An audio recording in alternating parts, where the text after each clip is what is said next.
What's up, everybody? Welcome to Seahawks Forever. I'm Dan at Seahawks Forever on both Blue Sky and Twitter. If you haven't already, hit that thumbs up button, subscribe to the channel, hit the bell for notification of future episodes. Welcome to Mock Draft Monday.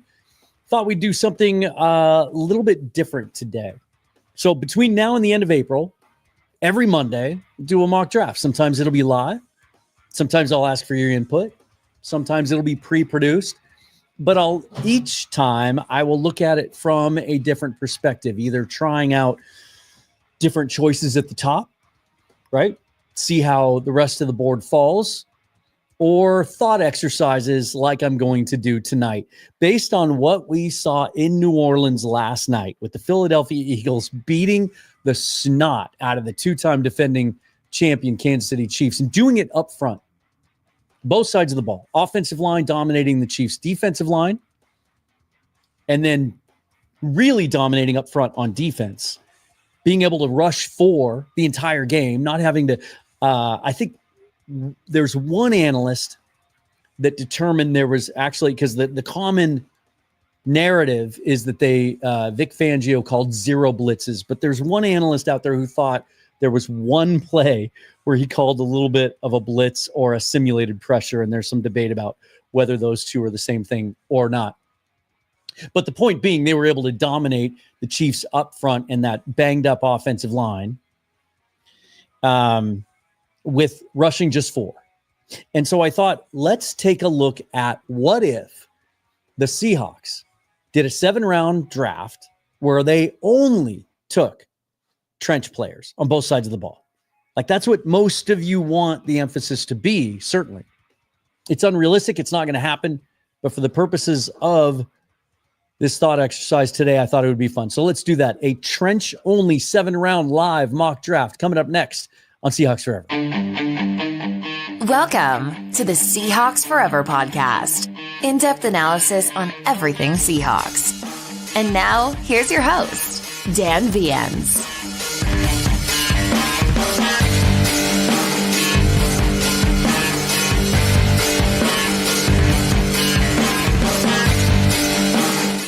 Super Bowl is behind us, but you can still get in on this great deal from BetUS. If you sign up for a new account today, you can play their casino games and get a 200% sign-up bonus on your first deposit up to $5,000. Head over to betus.com/casino to take advantage of this deal. And you can still, do all the other things that BetUS offers in all the other sports, live betting and all the other sports, and the aforementioned deal still applies.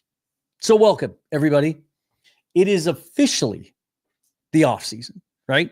And a couple things have happened since the last time we talked. And so I thought first, before we get to this mock draft, I would touch on a couple of things that got my interest today and over the last couple of days since the last time we spoke. The first one is, as far as the offseason goes, right? There's a couple of big storylines in regards to the Seattle Seahawks, aren't there? The first one that most people want to talk about is Geno Smith and what's going to happen at the quarterback position this offseason. There are some of you who would like there to be a major change in that position.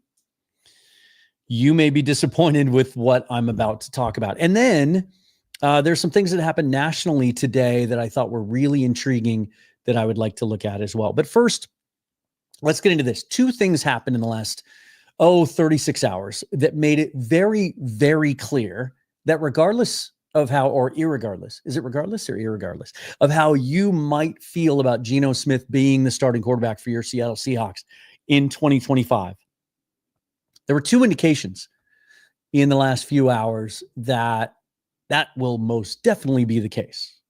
Now, whether or not John Schneider finally commits to drafting a young quarterback at some point in this draft that they think might have a chance to develop behind Geno Smith and be the guy to hand it off to at some point in the near future remains to be seen. But first of all, if you haven't seen it, the Seattle Seahawks yesterday, like most teams did in the NFL, put out a social media post shortly after the game ended in New Orleans. The offseason is officially here. And in the case of the Seahawks, and I should have gotten this ready for you and put it up on the screen, but you can find it. Go to Seahawks.com. Geno Smith featured prominently in that photograph coming out of the tunnel, I believe. So that's one indication. The other one was this. Mike Macdonald was interviewed yesterday, 2 days ago. Actually, it was longer ago than that, but most of the interview was shown over the last couple of days on Q13. And I thought this was a really, really great interview that Aaron did.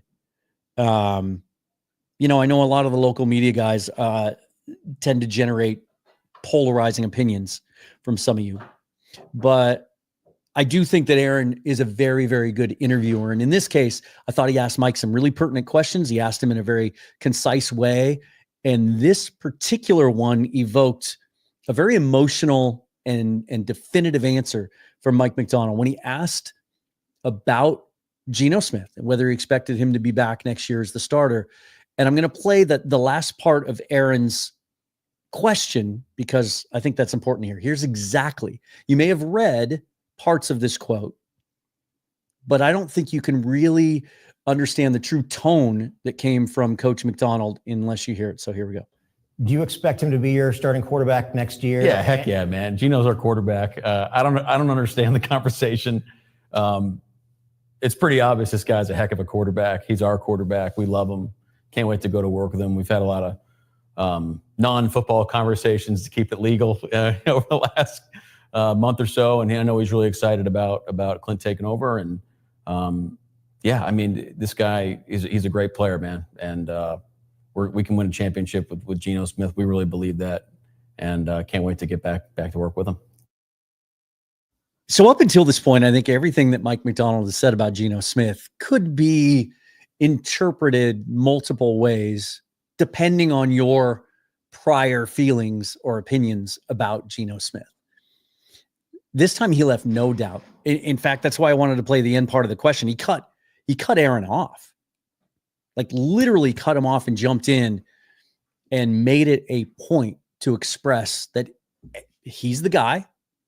No doubt about it. He's going to be here. We think he called him a great player and said we can win a championship with him.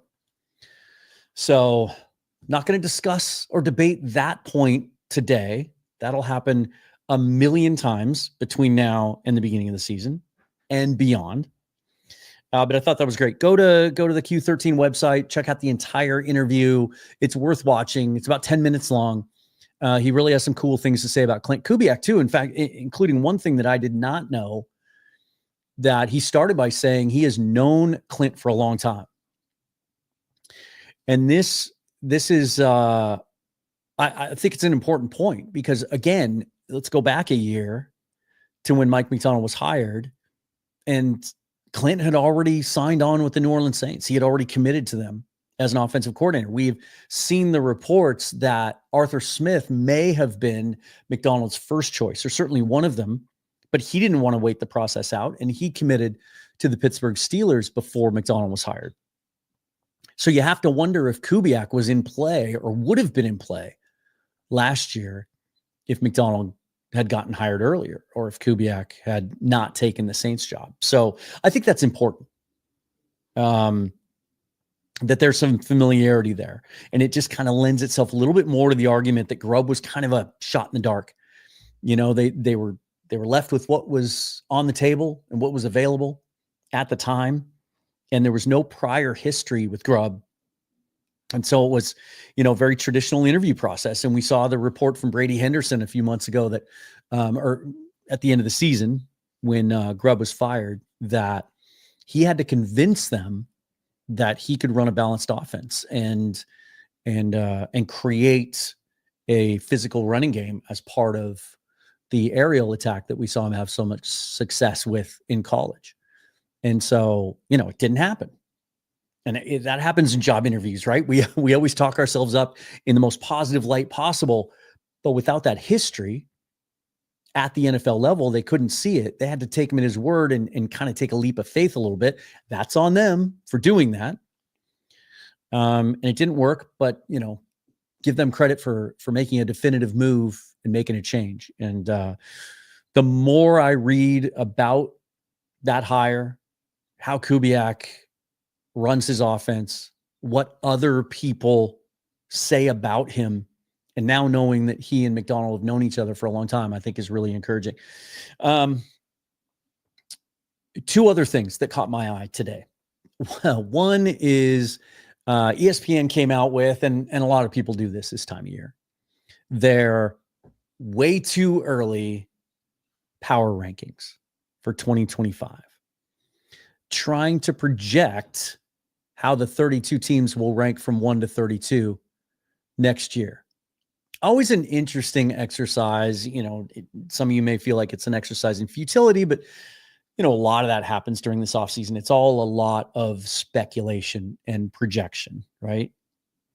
And so you would think that when you put one of these lists together, you're taking into account how much money they have to spend in free agency, what their draft pick allotment looks like, what their total resources are, what their needs are, what the market looks like that matches up with those needs. And then try to project how the season is going to go. So I'm going to do a little screen share here. And let's get into this, because I thought there were a couple things about it that just made me go, Isn't that the old Arsenio Hall thing? Things that make you go, Look at this. Number one right here. Didn't the Philadelphia Eagles just dominate the Kansas City Chiefs yesterday in the Super Bowl? Don't the Philadelphia Eagles have a core that is all in their prime from 22 to 28 years old? Yeah, they have a couple of guys hitting free agency, Josh Sweat and, Zach Bond, who was such a great free agent signing this offseason. Mekhi Becton sitting free agency. But 4/5 of that offensive line is going to be back. Jalen Hurts is obviously signed, sealed, and delivered for probably his career in Philadelphia. A.J. Brown, Devontae Smith, Saquon Barkley. Like, the offense is pretty set. They'll find a guy to plug in at right guard if Becton were to go elsewhere. On defense, they're pretty loaded up too. That secondary is led by two rookies, or going to be second-year players. Nakobe Dean at inside linebacker, and then all those guys they have up front, led by Jalen Carter and Nolan Smith. Like, how do you not put them at number one heading into next year? And oh, by the way, Howie Roseman has firmly established himself over the last 6-7 years as the best GM in football. He's going to go out, and if he loses Becton, he'll replace him. If he loses Josh Sweat, he'll replace him. How in the heck did ESPN, or does ESPN, think the Kansas City Chiefs belong to be at number one heading into next year in their power rankings? With that offensive line that we saw get beat up again. The last time that happened in a Super Bowl, what'd they do? They changed the entire thing out. They went out and drafted Creed Humphrey. They signed Joe Thuney. They switched out both of their tackles. I mean, Joe Thuney was playing left tackle yesterday. Like, that group needs to be addressed in a major way, and they might lose Trey Smith, their third best offensive lineman, but a young guard entering his prime who's about to get paid in free agency. Maybe they can figure out a way to keep him. But even if they do, did it help? That line got obliterated yesterday. There's major question marks about the receiving core. There's questions about whether Travis Kelce is going to come back and play again. And if he does, is he Travis Kelce anymore? And then defensively, I think that most of their core comes back. But the Eagles had their way with them yesterday. It's crazy to me that the Eagles would not be the overwhelming pick. And this is their Sports Nation, or their NFL Nation, that they consult for this story. And the way that they put it, their exact words here are, their power panel is made up of more than 80 writers, editors, and TV personalities to evaluate how NFL teams stack up against one another, ranking them from 1 to 32. 80. That means the majority of 80 people think the Chiefs are going to be the best team heading into week 1 next year. I just don't get that. And then the Eagles, look at this. They're not even second. They're not even third. Bills, Lions. Oh, and then there's the Eagles. Let's see what they say about them. Tim McManus wrote this capsule. General manager Howie Roseman has had a very good batting average in recent off seasons, as evidenced by the Eagles' Super Bowl winning roster. The additions of running back Saquon Barkley, linebacker Zach Bond in free agency, as well as the drafting of cornerbacks Quinyon Mitchell and Cooper DeJean in 2024 speak to his hot hand. Roseman has made a few key decisions in front of him, or has a few key decisions, including whether to re-sign Bond to a lucrative contract. But the main goal is to continue the sound roster decisions, supporting the current nucleus and extending the team's title contending window. About the Chiefs, Adam Teicher says, yes, the Chiefs lost in Super Bowl 59. Was it 59 or 58? But they still have a loaded roster. Do they? With that offensive line, the way they played, that receiving group? General manager Brett Veach said, our free agency will be our draft. So he's admitting they're not going to be active in free agency. They probably can't be, money-wise. With regard to key player acquisition, because of a tight salary cap situation and a long list of the Chiefs' own potential free agents they would like to re-sign. But they put them number 1. That's just weird. How do you feel about that? Let me know in the comments. Let's take a look at the NFC West and kind of how they ranked. And they're all pretty much grouped together. I'm not really shocked by any of this, except maybe they've got the Rams at 12. That seems low to me. If indeed Matt Stafford comes back, and just like the Seahawks did, the Rams put out hey, it's the offseason. The offseason begins now. Let's go get 2025. Matt Stafford was featured in that picture. So I think that, they're going to figure out a way to get him back. With how that team finished, how close they came to beating that Eagles team on the road in Philly in the snow with that young defense and that, the pieces in place on offense and Stafford back, are they really behind the Texans, the Vikings with uncertainty there at quarterback? I don't think Darnold's coming back.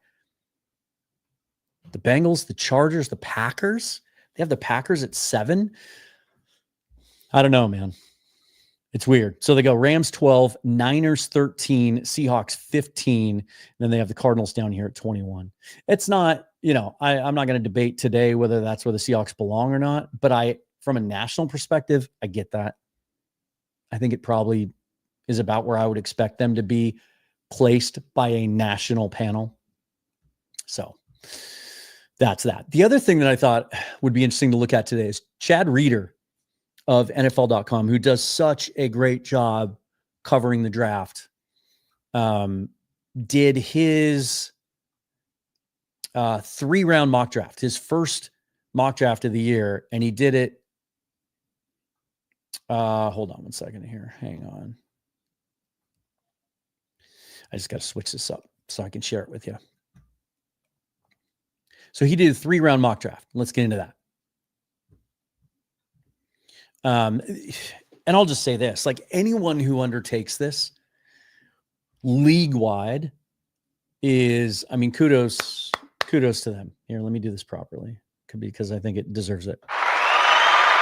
There's so much work that goes into it, Bryce and I over on our draft channel, the pick is in, which we're changing the name of. I'll talk about that at the end. We did a 1-rounder between the two of us. And that was tough. That was before I went to the Senior Bowl, so I wasn't as intimately familiar with some of those guys. But yeah, it's a lot of work. So kudos to Chad. He does a really, really great job. And he went ahead and forecasted some trades and everything. And so I'm not going to focus too much on what he did at the top. He's got the Titans taking Cam Ward. I actually think the Titans are going to trade out of that pick. I think the Giants ultimately are going to trade up to 1 just to make sure they have their pick of who they want to play quarterback. I think the Titans are going to try to get some more value out of this draft, build up their roster before they hunt for that quarterback. But it's pretty much chalk as you work your way down. Although this is interesting. He's got the Raiders taking Ashton Genty at 6. And I've said for a while, I think I'm going to do a whole episode on this because look, we're always going to have an eye on what Pete Carroll does, and it's always going to matter to us, right? It does to me. I think the Raiders, which by the way, they had in that power rankings at 28. I think they are primed for a quick turnaround under Carroll. I'll save that for the episode because I think there's some things they can do at the quarterback position and whatnot. But Genty makes all the sense in the world to them in a way. I think 6 is a little rich for him. If I'm the Raiders, I'm looking to trade back from there. And honestly, they have other needs. I would trade back, take another position, and then you might miss out on Genty, but man, oh man, is this a good running back draft? You can get a guy later. But anyway, that it wouldn't shock me if it went that way. No real huge surprises, although that's the highest I've ever seen Walter Nolan mocked, going 8 to the Panthers. There's Will Campbell, Kelvin Banks off the board at 10 and 11. 2 offensive linemen that are pretty routinely mocked to the Seahawks. Jalen Walker, a guy that I think might appeal to Mike Macdonald, going 13 to the Texans. So they've got the Seahawks at 18. Kind of surprised they didn't trade down from there. And Chad's got him taking Derek Harmon, defensive tackle, Oregon. Here's what he says. Picking defensive tackles in round 1 in back-to-back years has worked out for the Eagles, right? Jordan Davis and Jalen Carter. The strategy could appeal to GM John Schneider if he continues to pass on using his most premium picks on interior offensive linemen. Combining Harmon's powerful frame and pass rush ability with 2024 first-rounder Byron Murphy II's quickness inside will allow linebackers to run free on the second level. I could get behind this pick. I have at times in certain mocks played around with taking Nolan or Kenneth Grant as an interior defensive lineman. It's a huge need. And I've talked about this a lot over the last couple of months. Like, you can't just go into this offseason thinking, we have Murphy and Leo Williams, we're good. Because they haven't gotten contributions out of some of the young guys they've drafted the last couple of years like they had hoped. Cameron Young has been a non-factor, and Mike Morris was yesterday as well. We were expecting him to at least show up as part of the rotation, right? He's just so different than anything else they have on the roster. Just bigger, longer, played for Macdonald. Really thought we'd see something out of Morris, and it's disappointing to me that we didn't. And in fact, that they felt they needed to go out and trade for Roy Robertson Harris before the deadline because Morris wasn't able to give them more of a contribution. So it's a need. Jaron Reed, I think, will be back, but he's a free agent. It's not guaranteed. Robertson Harris has a big cap hit. It's not guaranteed. I think they'll figure out a way to keep him around. I think Draymond Jones is ultimately going to get cut. So that's a shallow group. It really is. And while Harmon isn't a true zero technique, he's not a true nose tackle. He's a guy that weighs 310, 315, that can penetrate, but also play the run really well. You put him next to Murphy with Leo on the outside. That's a formidable group. Now, you don't have to go interior defensive tackle at 18 if you want to address that position. There's some depth there in this class, but I would not have a problem with that pick at all. Let's see. There you go. Kenneth Grant, if you prefer Kenneth Grant, going 24th to the Bills. And then, okay, just want to see if there were any other quarterbacks. He does have Jackson Dart sneaking into the first round at 31 with the Jets trading up from the second to get him there, get that 5th-year option. That's that makes a lot of sense. I could absolutely see that scenario unfolding. Second round. Let's see what he does for the Seahawks in the second round. Let's just kind of scroll down first. Oh, he's got the Browns going Quinn Ewers with the first pick in the second round. Try to get a quarterback in there on a rookie deal. Gray Zabel, I know a lot of guys, a lot of Seahawks fans keep an eye on him there. Mike Green going 39 to the Bears. He had that dynamic first couple of days at practice, the Senior Bowl, and then he opted out of the rest of it. It's the consensus seems to be that he'll end up in the first round, but my goodness, that would be tremendous value there for the Chicago Bears. Shamar Stewart, even at 40, another standout from the Senior Bowl, big athletic edge defender. That's tremendous value there as well. A lot of guys, and this kind of speaks to, we've heard this before, and I've talked about it on the show, that you're hearing a lot of this from 20 to 60-ish in this class. The talent is very even across a bunch of position groups. And you can see that. Look at this group right here, kind of early second round. Matthew Golden, Ariante Ursary, Mike Green, Shamar Stewart, Donovan Jackson, Nick Scorton, even Tyleek Williams, the defensive tackle out of Ohio State. Those are all guys that have at some point or another been mocked in the first round. Trey Amos, the corner out of Ole Miss, another guy that's shown up in some first rounds, as has James Pierce Jr. So just thought that was interesting. 49 to the Bengals, Tez Johnson. They're a dynamic little slot receiver. That's the highest I've seen him drafted. And then they have the Seahawks taking Shamar James, linebacker, Florida, at pick 50. Now, James is a guy that went to the Senior Bowl. I didn't know much about him, but he clocked the fastest fastest sprint time. They had GPS trackers from the Zebra technology on all of these guys down in Mobile, and Shamar James clocked the fastest time, which gives you a little bit of an indication of what kind of player he is. He's one of these modern linebackers, 6'1", 226, not going to play Mike for you, right? He is a weak side linebacker. He's a guy that's going to run sideline to sideline and cover and be, there are times where we saw Macdonald use 3 linebackers last year, and at times he'd use a third safety. Stewart is kind of fits that physically, that hybrid mold where he could play that role, just kind of despite the fact he's a linebacker. Just a quick overview here from Lance Zierlein on NFL.com. James flashes speed, but has never really developed the recognition and response talent to chalk up playmaking production. He has some twitch in his movement, does a nice job of working past blocks, but he might not be able to anticipate with enough consistency to play ahead of NFL blocking schemes. James is athletic in space and can play special teams, but he might never be more than an average backup. And yet he has him here at 50. I hate this pick. I hate it. I actually just hate the position pick here. There's some linebackers in this class I like, but to spend a second when the anticipation is, and I believe it's going to happen, Ernest Jones is going to be re-signed, and Tyrese Knight had a good rookie year as weak side linebacker.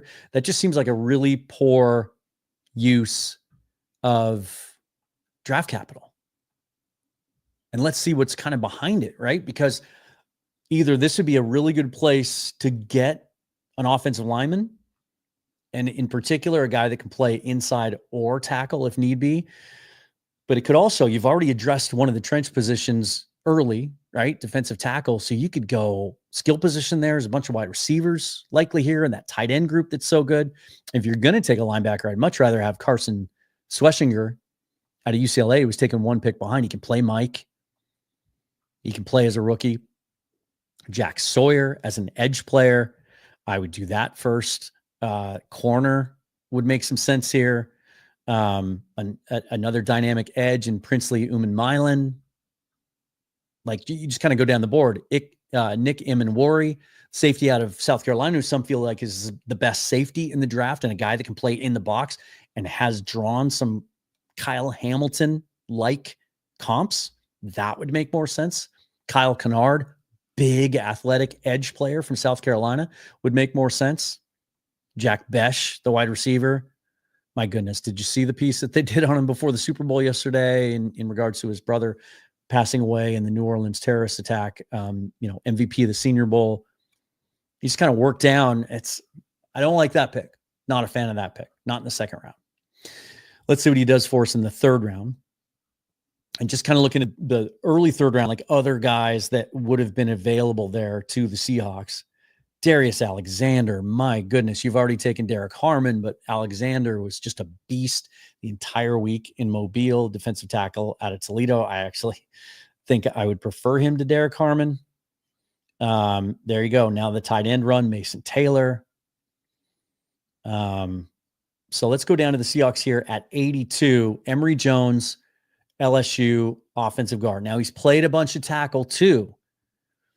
And so, 6'4", 312, 3-year starting right tackle with broad shoulders and long arms. Jones gets to lateral landmarks on reach blocks, is fluid getting into space, and can erase rushers looking to flatten and corner at the edge. His consistency as a run blocker is impacted by a lack of hand readiness and balance issues that see him on the ground too often. In pass protection, he struggles to gain ground quickly enough, causing him to open and race to the edge. The traits and talent should make him a starter, but there might be issues that flare in the pro game, causing bouts of inconsistency in his play.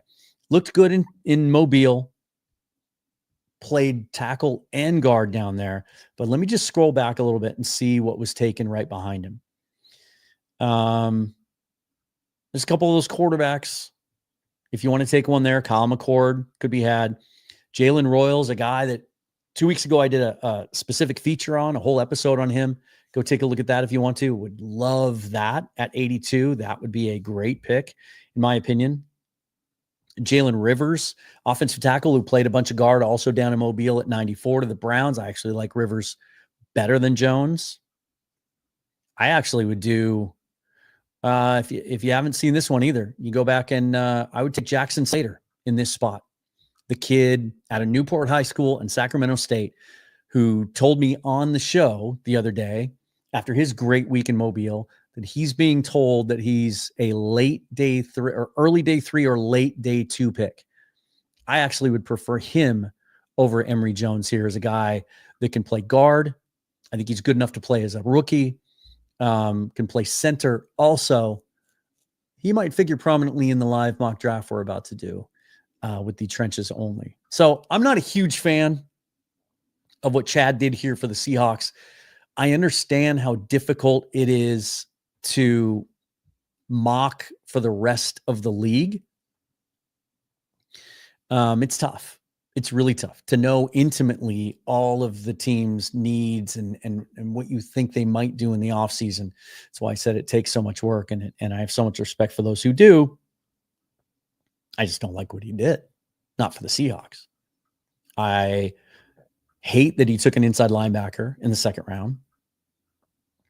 And there are some other offensive linemen that I would prefer over Emory Jones in that spot. Okay, before we get into this live mock draft, let me just tell you about Doer. If you haven't checked them out yet, cannot recommend them highly enough. Doer is built for doing. They are based out of Denver and LA. They have flagship stores there. The company is founded and located in Vancouver, BC. But this stuff is so versatile. They check a lot of boxes. They cover a lot of ground. These right here, these stretch performance jeans are, if you're into stretch jeans, which I have been for 20 years, but I mostly have worn a specific type of jean from a very, very, very, very, very well-known jeans company. But they only have 5% stretch. These have 20% in them, and they are incredibly comfortable, but they're built to last also. They're built for doing. They have other stuff too that I really, really love, but it's the jeans that I'm all about. I'm actually wearing them right now, and I'm not making that up. And right now, the 20% off your first order if you go to shopdoer.com/forever, and that's shopdoer.com/forever. All right, let's get to some of your comments and questions before we do this live mock draft. Also, I want to see if a certain person is in here. Nope, not. I've got a green guitar pick back here. Actually, they're on all the guitars now. So he knows who he is when he gets in here. He's been asking for it for months, and now we've got it. I have heard this before. This is so funny. C-Spun J, thanks for your hard work. He could pass as WWE The Undertaker. I've seen some pictures and videos of him. Of course, I can see sort of the resemblance. I'm just way shorter and way, way, way less muscular. Eric the Seahawk said, Eric, Hawk life, best life, obviously. And if you notice, there's no shelf back here, no Seahawk helmet, no lamp. The packing has begun. Spent a lot of the last couple of days packing up for the big move. So let's see what else we got. Old School Seahawk said, hate is the right word to use there. Doesn't like Chad Reeder's mock draft either. And he likes the interview with the Jackson Slater kid. So did I. And not kidding when I say I would absolutely use pick number 82 on him. I think he's that good. I think he's a little bit different than what they have. He's just a little more of a kind of an old school blue collar mauler. But outstanding in pass protection and run blocking and athletic enough to get to that second level. I think he's an ideal fit in the wide zone scheme. It's what he ran in college. But let's get into this. So I've got this set up. Or I will. I'm just going to do this again. I wish you could just switch and toggle from one Chrome tab to the next, but you have to kick out of it and then restart it each time. All right. This is the Pro Football Network mock draft simulator. And I like this one the best because I think their trade tools are the easiest. And they've actually improved them a lot over the last couple of years where they're a lot more accurate now. The trades being offered didn't used to line up at all with either the Jimmy Johnson or the Rich Hill trade chart that most teams use or follow in some form or fashion or have adapted into their own. I prefer the Rich Hill chart because it actually takes data from the last 10 years of actual trades and sort of tries to extrapolate from that what appropriate trade value would be. And so I may look to trade down here if something is offered our way. And so we're sitting here at 18. Let's just kind of take a look at how it went. And, pretty chalky right off the bat. Shadur, Cam Ward, Travis Hunter, Abdul Carter, the first 4 picks. Will Campbell, Tet McMillan to the Raiders. That makes a lot of sense. That kind of fits in more with what I thought. Like if you go down, if Pete goes and gets Sam Darnold to come to the Raiders in free agency, which makes all the sense in the world for a bunch of reasons. They need receiver help there. Tet McMillan would be a great addition there. And then you can get one of the Ohio State running backs or Omario Hampton or Ollie. Like there's so many guys in this draft up, between 30 and 35 draftable running backs. That's crazy. But so I could actually see that. And then you see James Pierce now here going 7, whereas in Chad Reeder's draft, he went 4th or 40th. And then just as I was talking about, Nick Scorton here in the top 10, that's kind of more of where I've seen him. So you start to get a feel now, because this is based off PFN's ratings and their big board, which, Tony Pauline runs that scouting service. Like he's been doing this for a long time. Just gives you an idea of how the lack of consensus in this draft class, right? And then they have Genty going 12 to the Cowboys. That's kind of a popular pick. So here's what we have left on the board. This is their overall board. So we're doing trenches only, right? So I'm just going to narrow it down. I'm going to go offense. We'll start with the offense. We'll go tackle. Cam Williams is at 20. I don't like Cam Williams. He's not my guy. Josh Simmons, some people feel like if he hadn't have injured his ACL, or it wasn't his ACL, but if he hadn't gotten hurt and missed the last 2/3 of Ohio State season, that he'd be tackle 1 in this class. I haven't seen him play guard. I don't think he's built to play guard. I think he's left tackle only. Very, very good. I just don't think he's the best fit. Armand Membu, you've seen him mocked a lot to the Seahawks. Offensive tackle, Missouri, but some feel like he can easily slide into guard, 6'4", 332. Here's what they say about him. Membu, powerful, athletic right tackle who brings a rare combination of strength and technique, thrived against top-tier pass rushers, and one of the most battle-tested blockers in the country. He was supposed to go to the Senior Bowl. I should have been able to see him down there, but he came down with a stomach virus on Tuesday, and they didn't want to risk exposing other people, and he wasn't feeling 100%, so he ended up dropping out. You have a lot of the usual suspects: Jonas Savaiinaea, Arizona; Josh Connerly, Oregon; Ariante Ursary. There's Emory Jones, Marcus Bowe, Gray Zabel. You can see where I'm going with this, right? Look at all the depth there. And then if you go look at guard, same thing. Wyatt Millam, Donovan Jackson, Tate Ratliff. My goodness. How many of those players would you like to see be Seahawks? But the depth there, I think, is a little bit better than it is on defense. So let's take a look up front. There's Derek Harmon. Chad Reeder had us taken at 23, right? Tyleik Williams, Ohio State, 6'3", 327. There's Walter Nolan, more 3 technique, more of a penetrator. I think he might be a little bit redundant in his skill set with Byron Murphy. And then Kenneth Grant is the other guy. 6'3", 342, did not overlap with Mike Macdonald at Michigan. His freshman year was 2022. That's when Macdonald had gone back to the Ravens to be their defensive coordinator. Powerful, agile defensive tackle for Michigan, standing 6'3" and 340 pounds. Renowned for excelling in crucial moments, he effectively pressures the quarterback and anchors the run defense with his natural athleticism and strength. With significant potential and ongoing development, Grant is a top first-round prospect in the 2025 NFL Draft. Just today, I saw some cut-ups that somebody posted of him getting kind of washed out in a wide zone scheme. And it was framed in such a way that, hey, this might be something he has to work on. And I get that. But that is what is so effective about a wide zone scheme, is you get a guy going a certain way, you just continue to take him that way. And that's what was happening in this clip.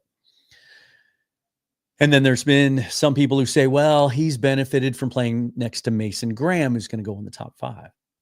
But Mason Graham has also benefited by playing next to Kenneth Grant. Kenneth Grant has shown up on Bruce Feldman's freak list the last 2 years. He is a stud athlete. He is strong. He's fast. I think 31 is way too low for him. And I think at 18, let's not do any trading down. I think he would be a perfect fit next to Byron Murphy. Now, this is the kind of trade down that I like. The Denver Broncos offering us 121 to move up 1 spot. Hell yes. I'm taking that all day. Oops. I accidentally hit reject. Well, too late for that. Okay. No big deal. Now, we took the interior defensive lineman, right? Now, I'm still going to consider edge to be a trench. Wouldn't you? And here, let me just do this really quick. I don't want to fall too far behind on comments. One of my greatest supporters in here. Always good to see you. Love everything about Jackson Slater. If you last until the 3rd, I'd sprint to the podium. Yeah, you're going to see that happen. And so I'm going to take that into account when I make this pick. And then I just want to, in case you joined late, Sean Harker says, do either of the Iowa State wide receivers interest you? Absolutely they did. They do. Jaden Higgins and Jalen Noel, both of them. Noel more of a slot guy, really dynamic. Higgins 6'4", outside guy. They both looked great in Mobile, but this is a trenches only exercise. So we're not going to take either of those guys, obviously, here today. This is an interesting one, too. Any comps that you've seen that could compare or be comparable to Creed Humphrey? That is a tough one. If you went back to last year's draft, Jackson Powers Johnson, I think would have fit in that mold as kind of being more similar to Creed Humphrey. I think Humphrey's like 320, 325, isn't he? If somebody could follow up on that. I think Slater's closer to 315. Not necessarily. The thing about Humphrey too, coming out of college, I think he had an ACL.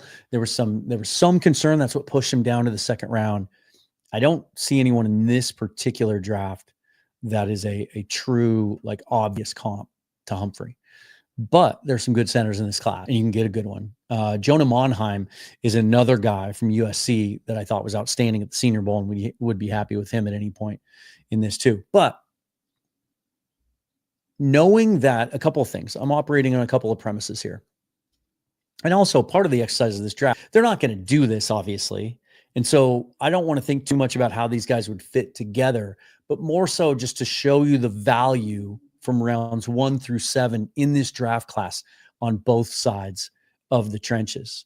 So when it comes to edge players, right, which I consider a trench player, couple of guys here that I think give the Seahawks something a little bit different than what they currently have. Jack Sawyer actually kind of fits more in that Derek Hall mode, but I consider him a culture builder and a guy that I would absolutely love to have on this team. But he doesn't really give you a different skill set because he's not twitchy and explosive off the edge. But I'm going to scroll down because there's some guys here that really, really stood out during the week that I have a feeling PFN probably has ranked too low or has it the wrong position. Baron Sorrell out of Texas is one of those guys. He was actually voted by his teammates the best edge player in Mobile. Jordan Birch out of Oregon is another one, 6'6", 295. If you want a big edge player, there's a bunch of those in this year's draft. Donovan Azaraku doesn't fit that mold, but 6'2", 247 might seem a little short for an edge, but my goodness, he had 16 and a half sacks for Boston College last year, really explosive. And he's another one of those guys that had such a good first 2 days in Mobile that he ended up not continuing on. But I'm looking for another guy here. I think they have him listed as a linebacker.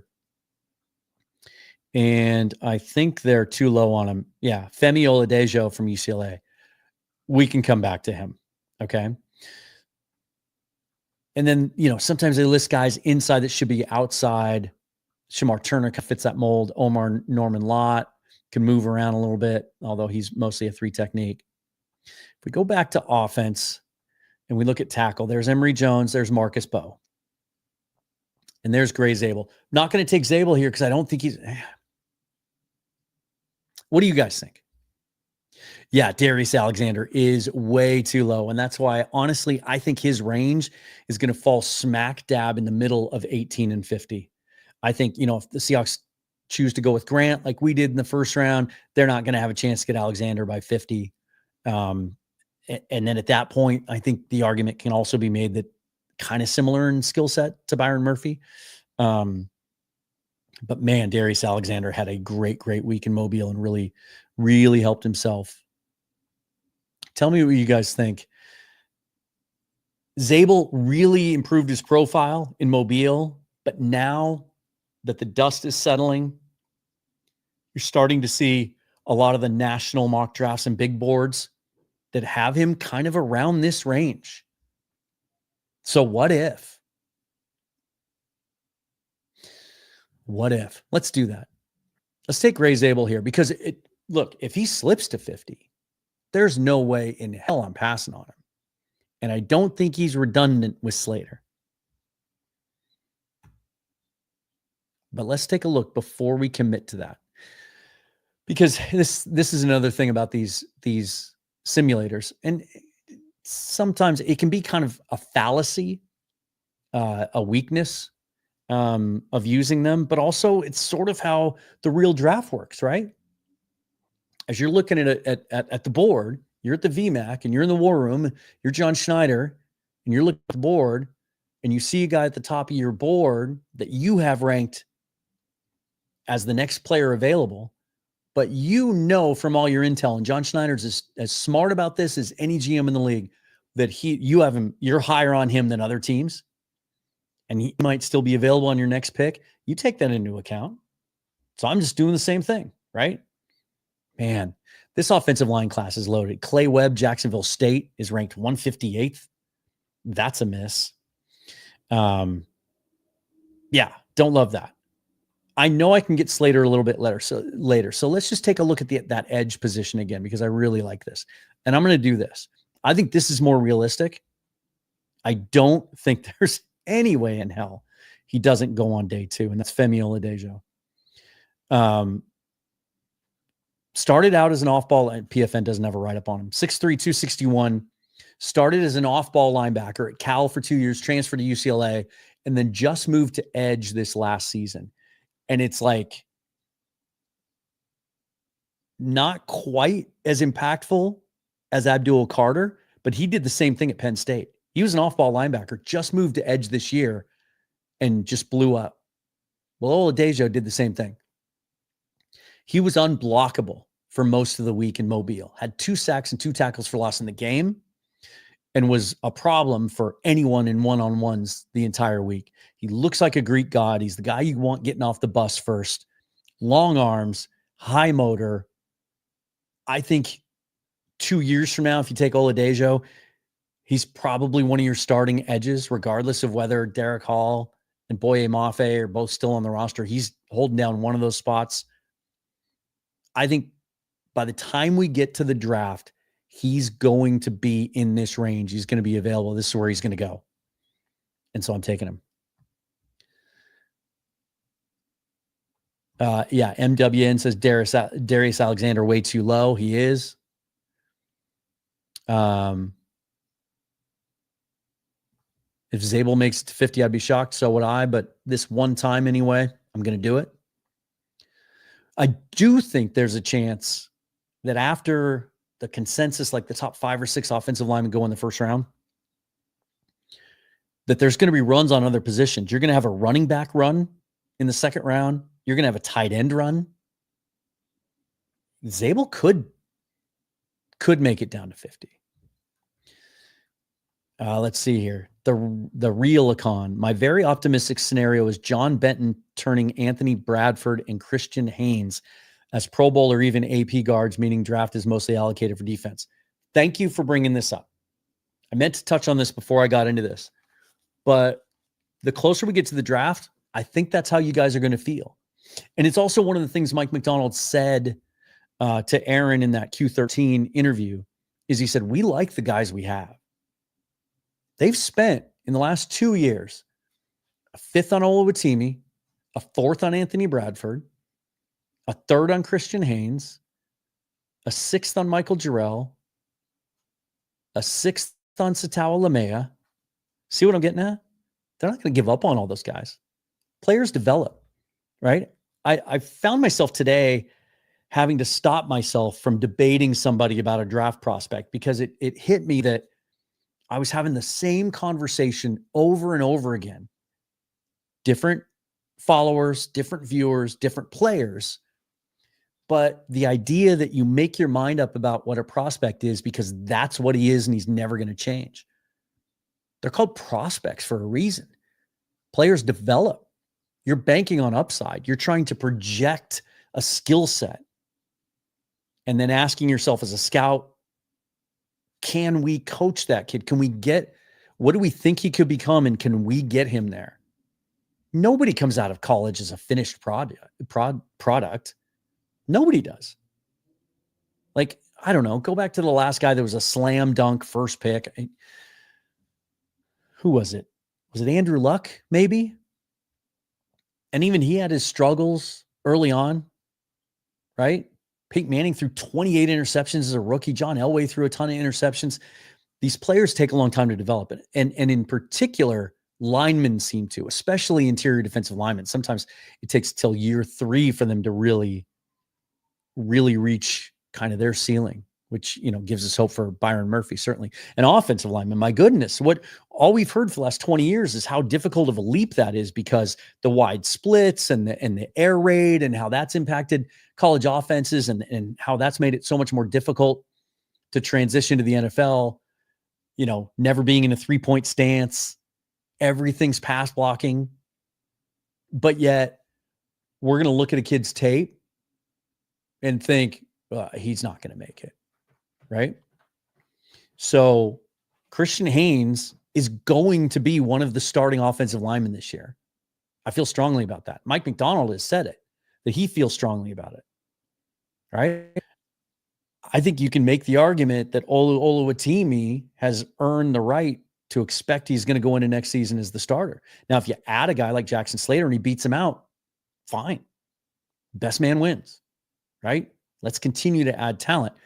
But the idea that we need to throw throw the baby out with the bathwater, isn't that the old saying? It's just not realistic. It's not how you should build a team, regardless of position. You hear that the most when it comes to quarterbacks. He can't do this, he can't do that. Well, yeah, he's a college quarterback. Kirk Cousins himself said on Rich Eisen's show last year, he didn't feel like he could read NFL defenses and process at an NFL level till his 5th season in the league. That's crazy. Just keep that in mind. And yeah, John Benton, I'm as excited about his hire as I am about Clint Kubiak because he has proven in multiple different stops that he can get the most out of his players. He's had some really, really successful offensive lines. I can't wait to see that. MWN says, Miles Frazier, LSU is my sleeper. He'd make me just as happy as you and I were when the Hawks took Haynes last year in the 3rd. I loved Miles Frazier. He was one of my favorite linemen that I saw down in Mobile. He was dominant as a guard.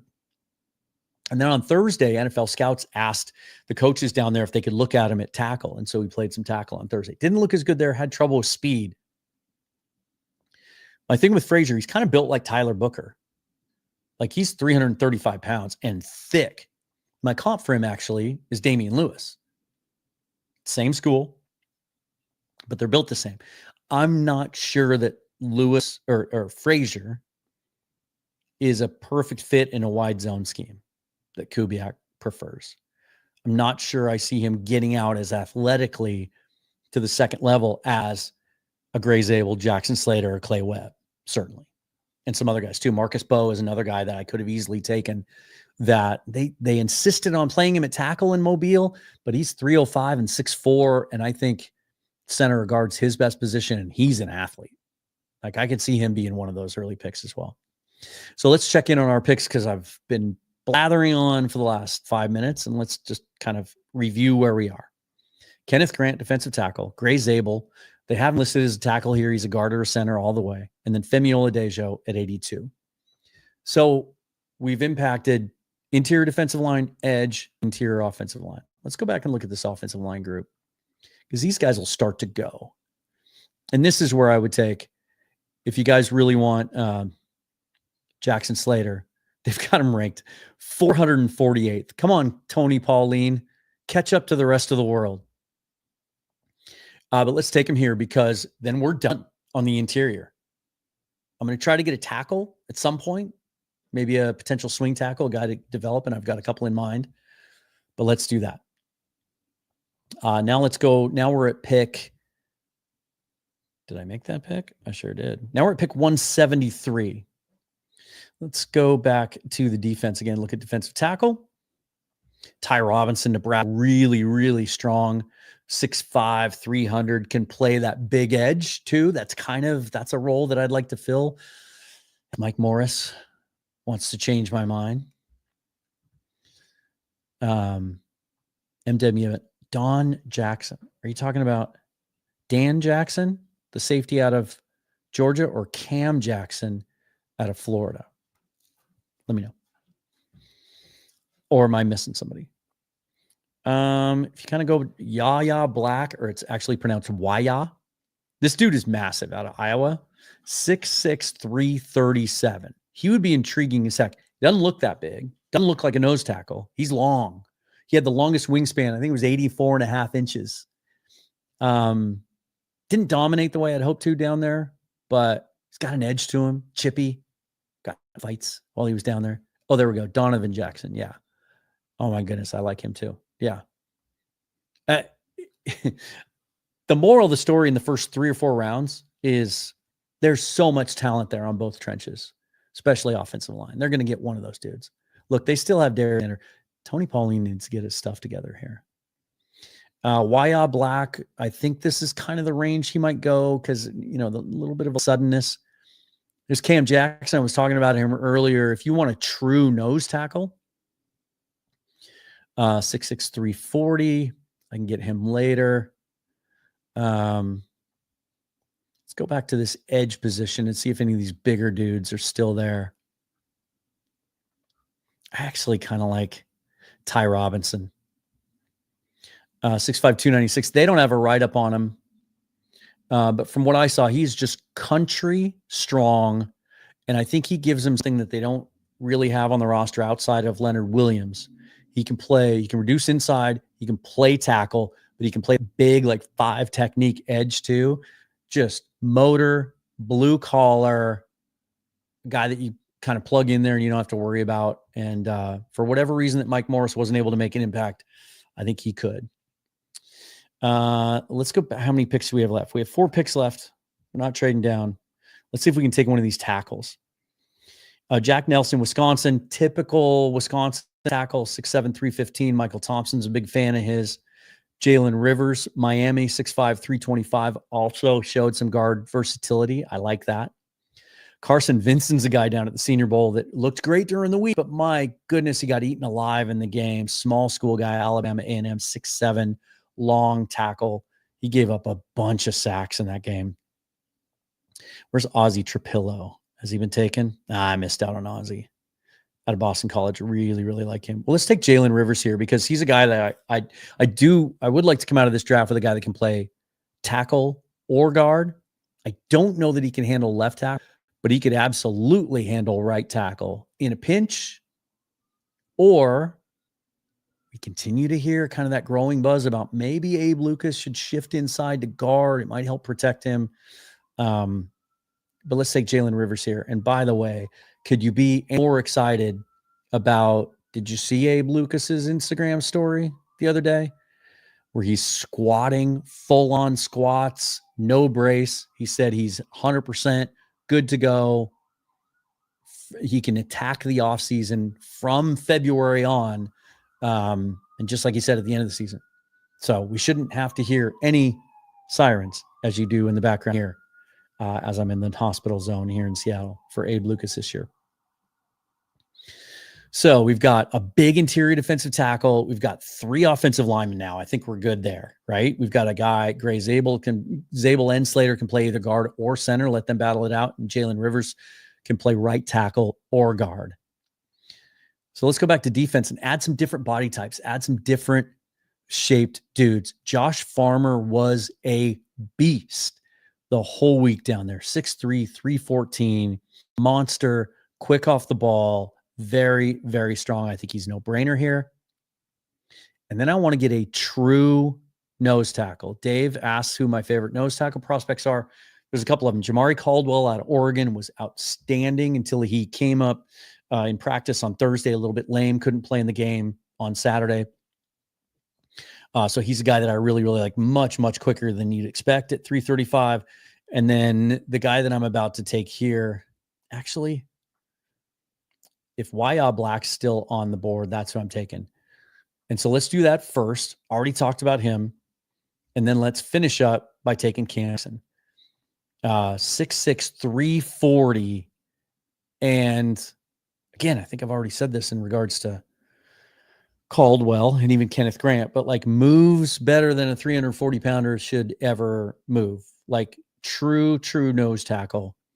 And I think he'd be a phenomenal pick here. Now, why? What happened here? Okay, it looks like this thing froze. Why isn't getting me? It's not getting me a resume draft. I accidentally hit. Okay, so now we're going to take Cam Jackson. Where's he at? There you are. All right. So again, this isn't something they would do. Although, could you blame him if they did? Like, imagine this. Sometimes I wonder why teams don't do this. Like, you have a problem in your secondary, draft a shit ton of secondary players, right? Like I've kind of been saying, like, to use a baseball analogy for the last couple of years, the Mariners they're so good at positions, at position players, hitters in their system, 6 in the top 100 this year with a couple other hitters just knocking on the door just outside the top 100. Just draft all pitchers. But the California Angels tried that 4 years ago, I think, and it didn't work out great. Only one of those guys has made the major leagues. So they're not going to do this, but what if they did, right? It might not be a terrible idea. Let them battle it out. Whoever doesn't make the team, you can trade him for picks. Kenneth Grant, defensive tackle, Michigan, 18. Gray Zabel, star of the Senior Bowl at 50, can play center or guard. Femi Oladejo, really athletic, explosive, edge defender. Would remind you the most of Boye Mafe, but I think he actually might be a little bit more explosive. There's our buddy Jackson Slater, the Bellevue product. Then Ty Robinson, a guy that can play inside or out, 6'5", 300. Really, really strong. Jalen Rivers, a guy that can play right tackle, or he can play guard. Josh Farmer, defensive tackle, Florida State. Another guy, 305, 6'4", that can move inside and out. Wyatt Black, super long and big and versatile. And Cam Jackson, a true nose tackle. Like, the rotation that you could throw out there on defense if you did that, pretty crazy, right? And then let the best man win. Still a big fan of Walker, Kentucky, even though he did struggle at the Senior Bowl. I need I was going to say I need to watch more of him. I've watched a lot. I just, everybody wants to be really dynamic in their takes, hot takes, right? And really decisive. And in a perfect world, that would be easy. It's not. He's one of those guys that I cannot make my mind up about him. 6'6", 345, but high cut, not as sturdy in his lower half as you'd want, gets blown off the ball sometimes, shows elite athleticism. I think he's going to, help him. But I just don't know if he's ever going to live up in play style or production to match the expectation that you'll have from him with that body. I just don't know. Intriguing as heck. And I'll say this, especially knowing that Mike Macdonald's going to be so intimately involved in the draft process this year and giving his input. And so will Adam Dirty and, the defensive line coach and all those other guys on that side of the ball. If they see something that they can use and Deion Walker's their pick at 50, because I think that's kind of the range. Like that's about where Tavondre Sweat went last year. Nowhere near. Like you might look at the size and weight specs and think that he's a similar player. Tavondre Sweat plays big and stout, and that's not Deion Walker's game. Can you use him as a big edge, 5 technique, and he can really, really cause some problems? Yeah, I don't know enough to really anchor in the NFL on the interior. So one of those guys, yeah, if they take him, my reaction will be, okay, they see something and they have a plan for him. But I'm kind of all over the place on him. MWM says, I watch him spin coming off the edge, then push aside double teams on the inside and chase guys down. He's scary. Yeah, he really is. And I do think if you take him, I think he is a 5 technique. I do think he's, either a 4-3 defensive end or a 3-4 outside tackle, but a 5 technique. I think that's his game. He's intriguing, but he's also mysterious. So that is the group. Let me put that back up there. Right? Can I make that bigger? No, I can't. What do you think? Right? It's kind of a cool exercise too. Maybe we'll do the same thing with skill positions later on, right? But I do think it points out, and again, these are PFN's rankings. They're way off compared to some of the things I'm seeing from other national, well-renowned, the Daniel Jeremiahs of the world, and their top 50, 100, 150, the Dane Bruglers of the world. And it doesn't match what I saw as in Mobile either on some of these prospects. And so not exactly sure, but yeah, that's where we are with that. What do we got coming up this week? Not really sure. Bear with me for the next week and a half, you guys. I'll do content as things come up, newsy type things or things that I feel like I need to react to. But packing to move and then long drive to Arizona. And then there'll be a gap from probably Sunday until next Wednesday, I would imagine, before I'm all set up. So there'll be a little bit of a break there, which probably is right when the Seahawks are going to extend Geno Smith. And if that happens, if I'm on the road, whatever, I'll just grab my phone and I'll react to it. Certainly I won't wait. But just as far as the full production, got to move all this stuff to the desert. So, and just in case, if you haven't heard yet, the plan, and plans can change, but from now through the draft at the end of April, I am going to focus, if not completely full-time, as close to full-time as I can manage, on this for the next few months. So once I get settled in,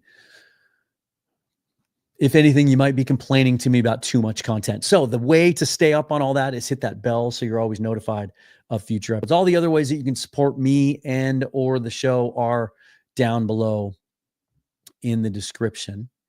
Let's do this. Follow me on Twitter, of course, at Seahawks Forever and Blue Sky. And yeah, let me know down in the comments below what you think of this draft. Do you have any on the offensive or defensive lines? It's going to be some, I believe, ultimately what's going to happen is by the time we get to the draft, John Schneider's going to do what he does.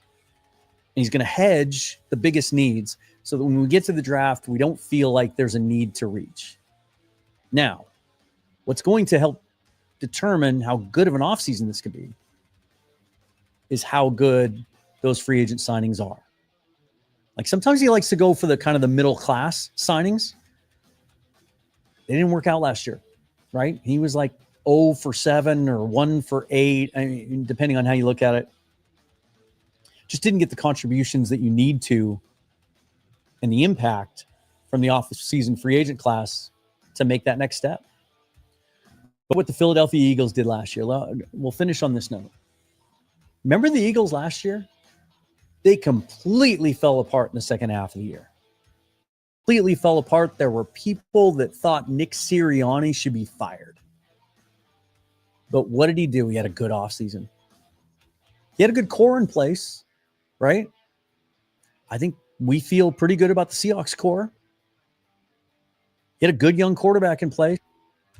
There were questions about him and his performance last year. He went out and hired 2 coordinators, Vic Fangio and Kellen Moore. Vic Fangio had been run out of Miami. He was a failure there. And Kellen Moore had been a hot head coaching candidate, but that shine had worn off. And then he went out and signed some key free agents. Saquon Barkley was kind of a no-brainer, right? But Zach Bond wasn't. Zach Bond was about projection. Reminded me of when the Seahawks signed Uchenna Nwosu, like a guy that was kind of under the radar a little bit, good player, 1-year deal, not a lot of money. Look what he did. And then he had a great draft. Took the 2 kids, took DeJean and Mitchell at the top of the draft to address a need. Doubled down on secondary in that draft. Had a couple free agent signings work out. Hired the right coordinators. Had a good draft. John Schneider and the Seahawks can do the exact same type of thing this offseason. A couple of good free agent signings, guys that will contribute. They don't have to be superstars. A good solid draft where a couple of rookies fill some needs and contribute. Clint Kubiak, John Benton fixing that offense. It could happen. You know me, if you've watched for any length of time, you know I'm an optimist. But maybe some of you can join me on that. And yeah, Dogzilla wasn't here tonight, so he hasn't noticed the picks yet, but hopefully he will shortly. Anyway, guys, I got to go. Thank you so much for everything, and we'll see you next time. Forever and always go Hawks. Peace.